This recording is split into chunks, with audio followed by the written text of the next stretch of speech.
पिछले एपिसोड में हमने देखा था कि लिन को बचाने के लिए हमारे जियन ने अपने हाथ का सैक्रिफाइस दे दिया था मास्टर के बताने पर कि अब जियन कभी भी अपने साथ को यूज नहीं कर पाएगा। लिन फटाफट उसके लिए वाइट के पास पहुंच जाता है जहां वाइट जनाब लिन को उसके लिए काफी महंगा फ्रूट्स देते हैं जिसे खाने के बाद उनका दावा था कि जी उनका हाथ वापस ठीक हो जाएगा। इस एपिसोड की स्टार्टिंग में दिखाया जाता है कि लिन के होश में आने के बाद उसे नजर आता है कि कैसे जियन डिमोटिवेट हो गया है क्योंकि वो अपने स्पिरिचुअल पावर को यूज करने की कोशिश कर रहा था पर नहीं कर पाता। ये देखकर तो लिन को भी उसके लिए काफी ज्यादा बुरा लगने लगता है कि तभी वहां पर जैंग हाजिर हो गई थी जो कि अपने बॉस को जगा हुआ देखकर कहती है कि फाइनली आप उठ गए। लिन तो उसे बड़े प्यार से पकड़ते हुए साइड में ले जाकर कहता है कि क्या अब तुम मुझे वो सारा सीन एक्सप्लेन करने की कोशिश करोगी। वो तो काफी ज्यादा कंफ्यूज होते हुए कहती है कि बॉस आप किस बारे में बात कर रहे हैं, पर लिन उसके हाथ से खाना छीन हुए कह रहा था कि उस बारे में जिस बारे में तुमने मुझे अभी तक बताया नहीं है। पहला तो ये कि तुम लड़की होकर लड़कों की तरह कपड़े पहन के क्यों घूम रही थी और दूसरा ये कि तुमने कहा था तुम मुझे पहले से जानती, तो कब से जानती हो। लिन तो उसे खुद से दूर करते करते उसके फेस पर हाथ रुक चुका था और इस बात से वो थोड़ा सा नर्वस होते हुए कहती है कि बॉस ये काफी लंबी कहानी है, मैं इसको आपको बाद में डिटेल में समझाऊं जब आपकी याददाश्त आ जाएगी क्योंकि तब आपको भी काफी सारी चीजें पता लग जाएंगी क्योंकि मुझे तो सारी चीजें पहले से ही पता है। तब तक यहाँ पर हमारा आइस क्यू फेस वाला यानी कि जियन आ जाता है जो उन दोनों को आपस में ऐसा लड़ता देखकर उनसे पूछ रहा था कि आखिर तुम दोनों यहाँ कर क्या रहे हो। जैंग तो मौका पाकर लिन के हाथ से अपना खाना छीन के जी उनके पीछे छुपकर कह रही थी कि तुम्हें ढूंढने आए थे। वो क्या है ना, बॉस ने तुम्हारे हाथ को ठीक करने का हल ढूंढ लिया है। लिन को ये जानकर फिर से हैरानी होती है कि जैंग को इस बारे में पहले ही पता है। यहाँ जियन इन बातों को सुनकर अपसेट होते हुए कहता है कि कोई जरूरत नहीं है मुझे दिलासा देने की, मुझे तो मास्टर और सेक टेलर भी ठीक नहीं कर पाए तो तुम कैसे कर पाओगे, मैं ये खुद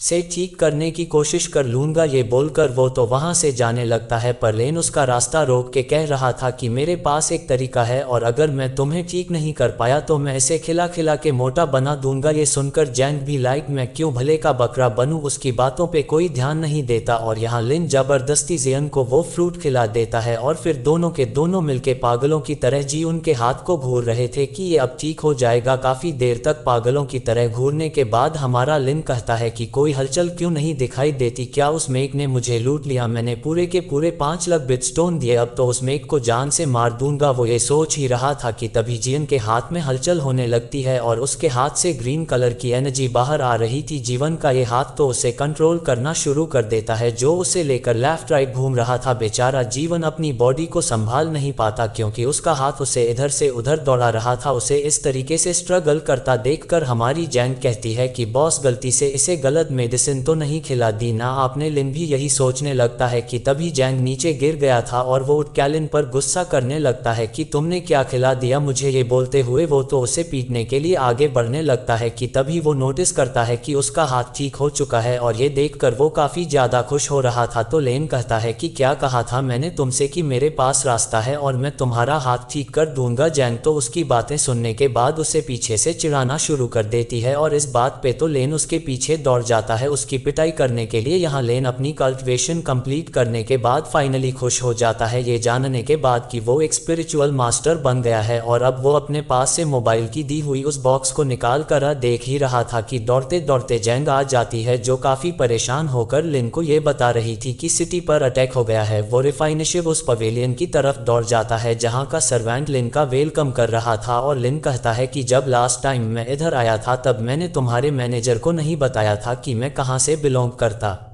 हूँ, फिर उन्हें कैसे पता लगा। तो वो काफ़ी शर्माते हुए कह रहा था कि क्योंकि हमारी मैनेजर ने आपकी इन्वेस्टिगेशन की थी इसलिए उन्हें पता लग गया कि आप पटिया सेक्ट से हैं, आपको ज़्यादा चौंकने की ज़रूरत नहीं है, मेरे मैनेजर के काफ़ी ज़्यादा कनेक्शन है इसलिए उन्हें इजली पता लग गया। यहाँ सर्वेंट लिन को ये भी बताता है कि आखिर लू ने इसे क्यों यहाँ पे बुलाया। गलिन चेम्बर के लोगों ने इनके यहाँ पर अटैक कर दिया है यंग एमन के बलबूते पे क्योंकि वो उनके रिफाइनशिव इस बात पर कुछ नहीं कर पा रही थी इसलिए उसने लिन को यहाँ पर बुलाया ताकि ताकि वो यहाँ की सिचुएशन को हैंडल कर सके। वो लोग पपलिन की तरफ आगे बढ़ ही रहे थे कि तभी एक बंदा उन पर अटैक करने वाला था, जिसे जैंग रोक लेती है और क्या घुमा के स्टाइल में एक किक मारती है उसको, और ये करने के बाद क्या दबंग स्टाइल वाला पोज मार दिया। यहाँ सर्वेंट बता रहा था कि ये बंदा गोलन ट्रेडिंग कंपनी से है। ये सुनने के बाद जैंग उस बंदे से कह रही थी कि आखिर तुम्हारी हिम्मत कैसे हुई यहाँ के लोगों को बुली करने की और इसके अलावा मेरे बॉस पर अटैक करने की। इधर ये बंदा कह रहा था कि दोनों को मौका दे रहा हूँ, दोनों के दोनों दुम दबा के यहाँ से भाग जाओ वरना कितनी बुरी तरीके से पिटाई होगी तुम्हारी, तुम सोच भी नहीं सकते। दोनों नौसिख है। ये सुनने के बाद तो जैंग को गुस्सा आने लगता है। वो कहती है तू नौसिखिया, तेरा सारा खानदान नौसिखिया। अब इस बंदे को इतना ज्यादा गुस्सा आ रहा था कि वो खून खोला हुए अपनी स्पिरिचुअल पावर रिलीज करने लगता है। ये देखकर सर्वेंट काफी ज्यादा शॉक होते हुए कह रहा था कि ये तो फर्स्ट लेवल का स्पिरिचुअल मास्टर है। ये सुनकर जैंग कहती है कि ये तो ऐसे हवाबाजी दे रहा था जैसे कि कितना बड़ा कल्टेटर हो, पर ये तो सिर्फ फर्स्ट लेवल का स्पिरिचुअल मास्टर है। मैं तो ऑलमोस्ट इसकी बात पर यकीन करने ही वाली थी। यहाँ लेन और सर्वेंट से पूछ रहा था कि आखिर मिस लुई कहाँ है। वो तो कहता है कि वो इन सब के साथ अंदर मौजूद है। इधर वो बंदा अपना हैवर निकाल हुए लिन पर अटैक करते हुए ये कह रहा था कि तुम अंदर नहीं जा सकते। लिन उसके अटैक को डॉज करते हुए उसे इतने जोर का पंच मारता है ना, बेचारा चारों खाने चित हो गया था। इसके बाद वो तीनों के तीनों अंदर जाने लगते हैं, जहां जंग लिन से पूछने लगती कि बॉस आखिर ये यंग यमन क्या है। तो लिन बताता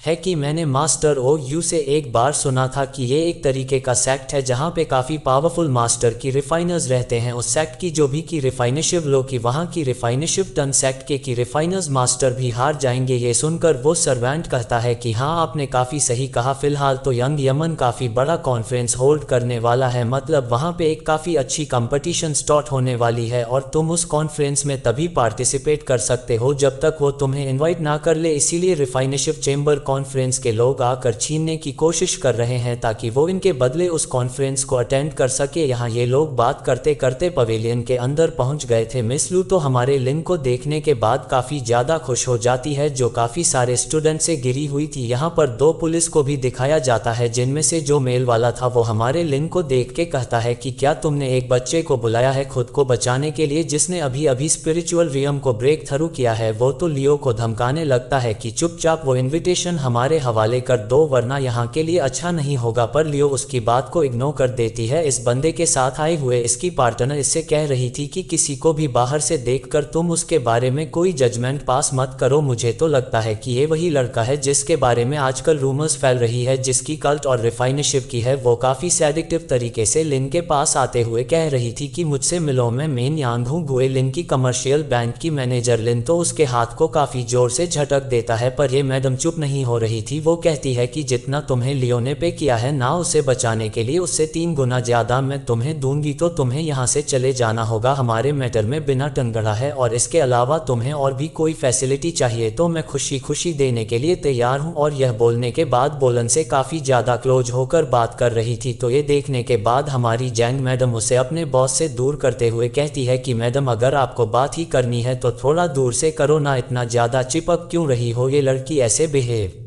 करने लगती है जैसे कि उसे जैंग ने काफ़ी ज़्यादा डरा दिया, और फिर वो बहुत ज़्यादा एक्टिंग करते हुए अपने पार्टनर को कहती कि इस पे अटैक करो। ये देखकर वो लड़का काफ़ी ज़्यादा गुस्सा होते हुए जैंग पर अटैक कर देता है, पर जैंग ने काफ़ी इजली उसके अटैक को डॉज कर लिया था। यहाँ जैंग तो उस बंदे को क्या स्टेयर दे रही थी। वो पसंद काफ़ी एग्रेसिवली जैंग के ऊपर एक पंच मारता है, पर जैंग तो उसके पंच को भी काफ़ी इजली ब्लॉक कर लेती है। वैसे ये पंच हमारे जैंग के मुँह पे लगने वाला था तो वो अपने बॉस के पीछे छुप रही थी, जहाँ लिन कहता है कि क्या तुम इसे अपना कंफर्ट समझ रहे हो, अगर फाइट करनी है तो मुझसे करो। ये सुनने के बाद उस बंदे को काफी ज्यादा गुस्सा आने लगता है। वो तो अपनी की पावर रिलीज करके लिन को डराने की कोशिश कर रहा था। लिन उसकी पावर देख के कहता है अच्छा तो तुम 3rd लेवल के स्पिरिट स्टोन मास्टर हो। उसका लेवल सुनने के बाद तुम इसलिए भी डर जाती है। यहाँ ये बंदा कहने लगता है कि वैसे अब डरने के लिए काफी ज्यादा लेट हो गया है। ये बोलने के बाद वो अपने वेपन्स को इकट्ठा करते हुए एक लार्ज नाइफ में कन्वर्ट कर चुका था। उसके नाइफ अटैक अटैक को लिन अपने स्वॉर्ड से रोकने की कोशिश करता है, जहां लिन के काउंटर अटैक करने के बाद ये बंदा काफी पीछे हट गया था। उसके बाद उस बंदे का रिएक्शन देखने के बाद लिन कहता है, वैसे तुम्हारा चेहरा देख के लग रहा है कि तुम काफी ज्यादा डर चुके हो, है ना। इधर मेंस नियांग उस बंदे से कह रही थी कि तुम इसके साथ बकवास क्या कर रहे हो, फटाफट इसे हराओ। बाको और एक्सट्रीम लेवल पे इंक्रीज करते हुए कह रहा था कि तुम अपनी मौत को दावत दे रहे हो, लड़के तुम्हें बाद में पछताना पड़ेगा। और यह बोलकर वो एक रेड स्पीच स्नेक को बाहर निकाल लेता है। वो इसने एक लेन पर अटैक करने ही वाला था। ये देखकर मिसली उसे ध्यान से फाइट करने को कहती है, पर लिन धर ने ब्लॉकिंग मेथड का यूज करते हुए उस स्नैक को बिजली के झटके देकर खत्म कर देता है। ये देखकर तो उस बंदे को यकीन ही नहीं हो रहा था कि लिन ने उसके स्नैक को मार डाला। इसके बाद तो लिन अपने थंडर स्प्लिटिंग मेथड का यूज करते हुए एक बड़ा सा स्लैश उस बंदे पर लगाता है और फिर एक चुटकी मारकर उसे 440 वोल्ट का झटका देता है, जिसके बाद तो उसके होश के साथ साथ उसके सेंस भी उड़ जाते हैं। अपने बंदे की यह हालत देखने के बाद ये